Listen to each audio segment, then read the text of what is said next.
오늘 우리에게 주신 말씀은 사도행전 2장 37절에서 47절입니다. 하나님의 말씀을 봉독합니다. 그들이 이 말을 듣고 마음에 찔려 베드로와 다른 사도들에게 물어 이르되 형제들아 우리가 어찌할꼬 하거늘 베드로가 이르되 너희가 회개하여 각각 예수 그리스도의 이름으로 세례를 받고 죄사함을 받으라. 그리하면 성령의 선물을 받으리니 이 약속은 너희와 너희 자녀와 모든 먼데 사람 곧 주 우리 하나님이 얼마든지 부르시는 자들에게 하신 것이라 하고 또 여러 말로 확증하며 권하여 이르되 너희가 이 패역한 세대에서 구원을 받으라 하니 그 말을 받은 사람들은 세례를 받음에 이날에 신도의 수가 3,000이나 더하더라. 그들이 사도의 가르침을 받아 서로 교제하고 떡을 떼며 오로지 기도하기를 힘쓰니라.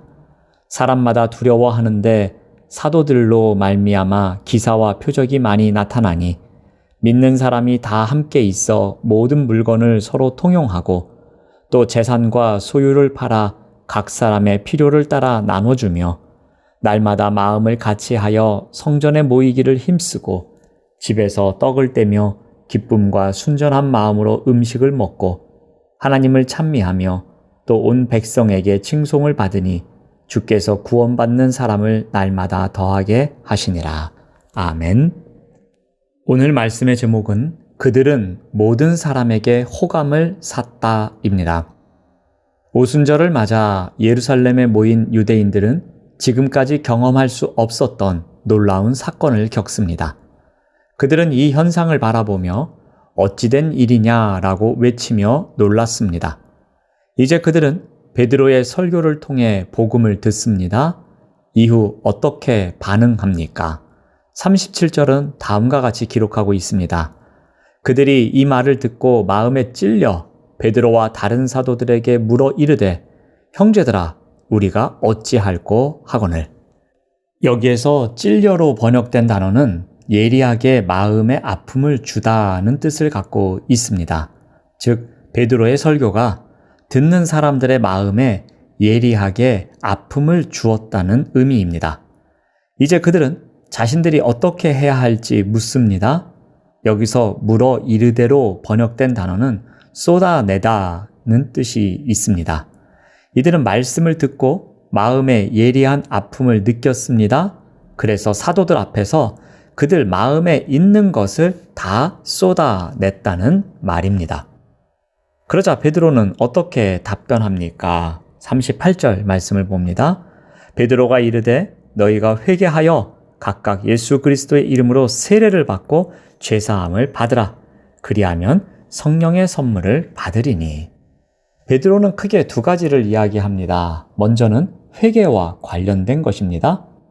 회개는 마음을 바꾸는 것입니다. 이것은 그냥 죄에 대한 슬픔으로 마음의 단순한 결단만이 아닙니다.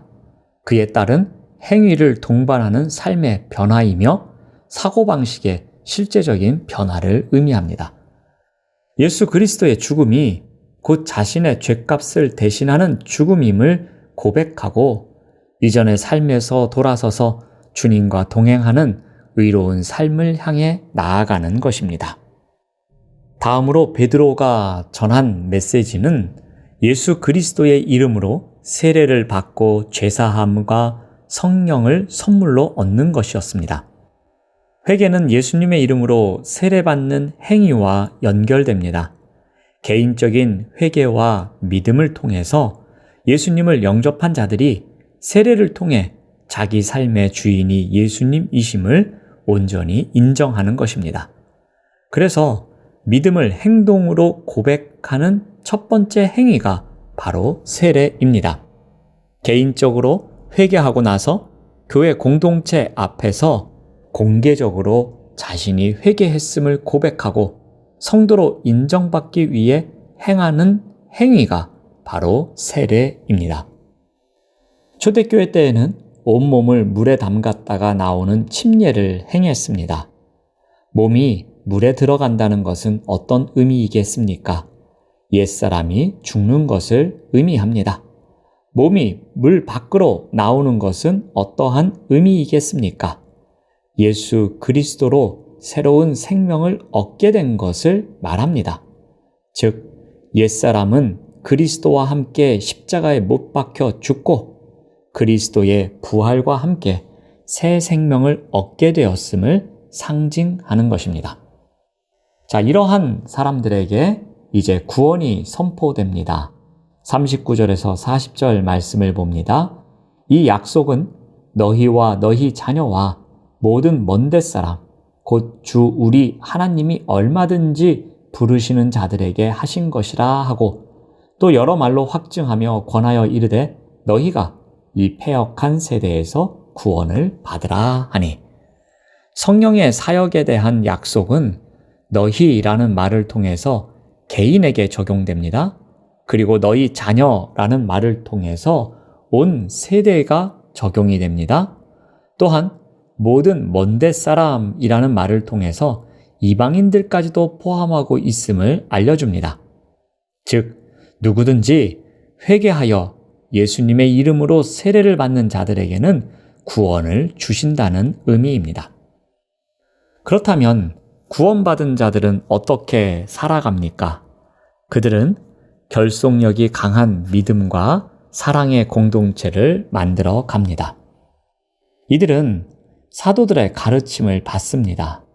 무엇을 위해 살아야 하는지, 어떻게 해야 하는지 가르침을 통해 더욱 그리스도의 제자로 세워져 나갔습니다. 또한 코이노니아를 통해서 형제 간의 사랑을 나누기도 합니다. 또한 떡을 뗍니다. 즉, 성만찬을 통한 공동의 식사도 있었던 것 같습니다. 그리고 무엇보다도 기도의 뜨거운 공동체였습니다. 그래서 성경은 오로지 기도하기를 힘쓰니라 라고 표현하고 있습니다. 여기에서 힘쓰니라로 번역된 단어는 어디에 대해서 진지하다는 의미를 갖고 있습니다. 이들은 변함없는 모습으로 하나님의 말씀과 기도에 늘 진지하게 몰두하는 사람들이었기 때문입니다. 초대교회가 놀라웠던 건 하나님의 말씀과 기도에 헌신적이었습니다. 성령을 받고 놀라운 부흥의 역사들을 만들어가고 있었던 초대교회 사람들은 배움을 통해 서로 교제하고 떡을 떼며 오로지 기도하기에 힘쓰는 믿음의 사람들이었습니다. 그들은 하나된 공동체를 세워갑니다. 날마다 하나된 마음으로 성전에 모입니다. 예수님의 가르침을 사모합니다. 그 말씀을 듣기 위해 성전에서 매일 열리는 기도회에 참석합니다. 집집이 돌아가면서 모임도 갖습니다.